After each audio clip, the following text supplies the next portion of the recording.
Hi, I'm Phillip Alviano, Senior Technical Advisor for Sustainable and Future Built Environments at the Master Builders Association. More and more of our members are building high-performance houses, and we're here today looking at a passive house that was built recently by one of our members. We're here today to meet one of our members, Alan Hocking. Alan's from Hocking Homes, and he recently finished the building of a passive house. So Alan, just tell me a little bit about yourself. How long have you been building for?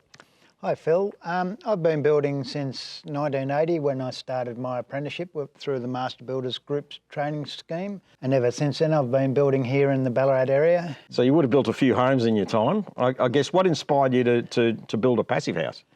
I'd been trying to build energy efficient homes since the early 90s, where clients were saying that they felt a lot more comfortable and enjoyed their homes the more energy efficient they were.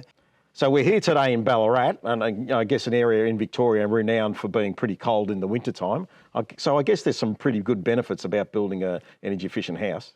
Yes, the other day it was -4 degrees and a frost, and inside the house it was still 20 degrees because it was still holding the temperature from the day before. So, and we're here today, the sun's out now. We're on the northern side of the house, so we've got lots of good northern aspect and lots of sun.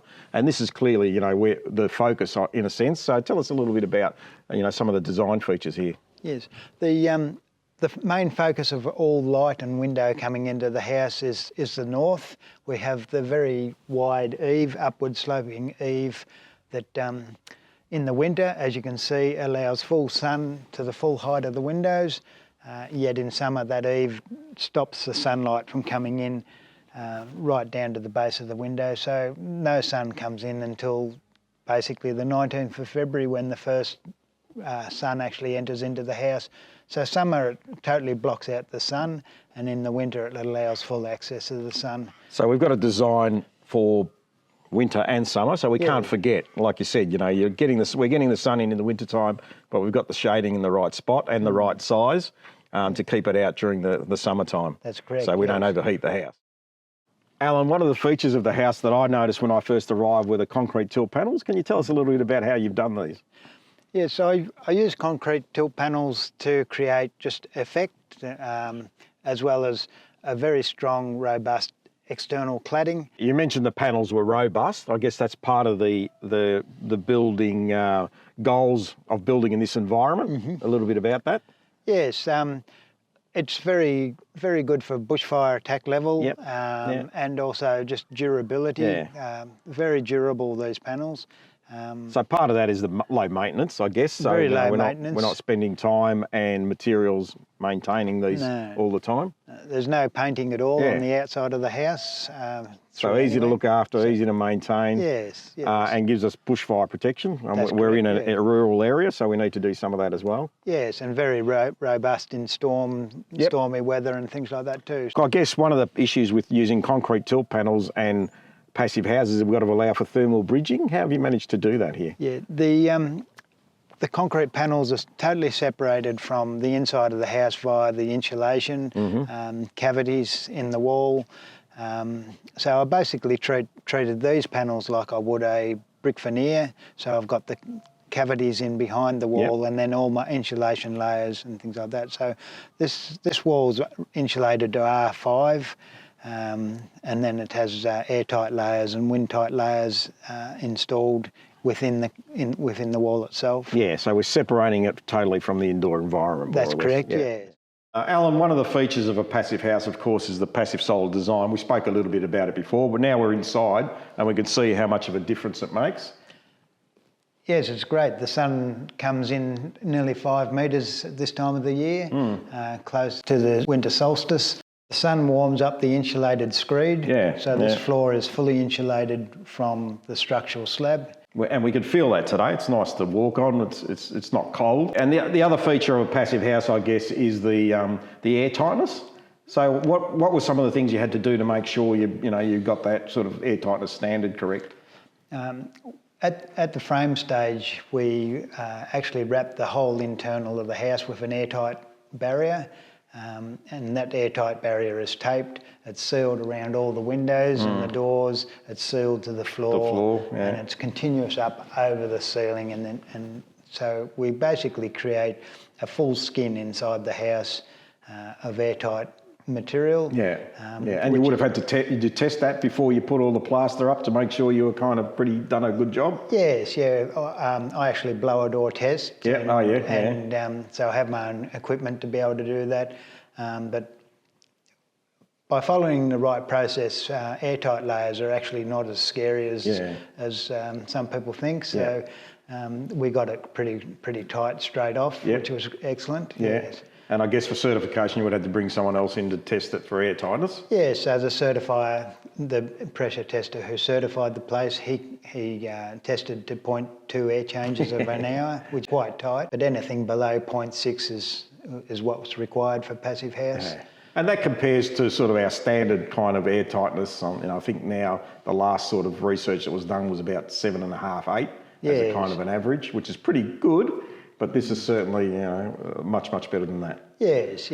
So this is pretty close to airtight, which is excellent. But and the reason for that is controlling moisture and condensation within the structure itself. Not so much.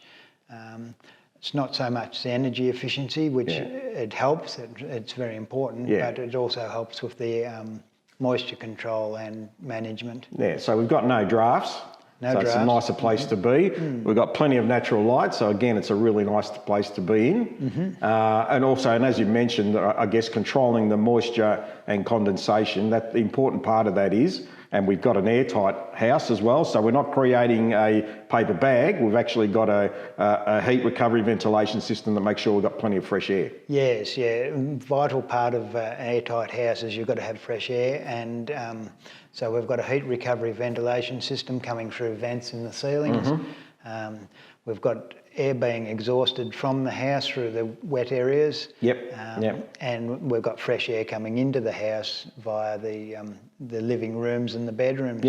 So we're getting lots of fresh air into the bedrooms and the living room, but we're heating the air going out or cooling the air going out, so we're not losing the temperature of the house as such, but we've always got nice filtered fresh air. Yes, that's correct. So the energy in the air is fully recovered through the heat recovery ventilation system. So. And I guess another bonus of that is that we don't get dust in the house and we don't get insects in the house as well. Yes, the system's fully filtered. So we can filter it out even to hospital grade filters if people are sensitive to pollens and things like that. So I guess if someone's got really bad asthma or really get really bad hay fever, it's great to be in an environment where all that's filtered out. Yes, we're fully sealed from the outside in effect, yes. So that's the other benefit of having a place like this.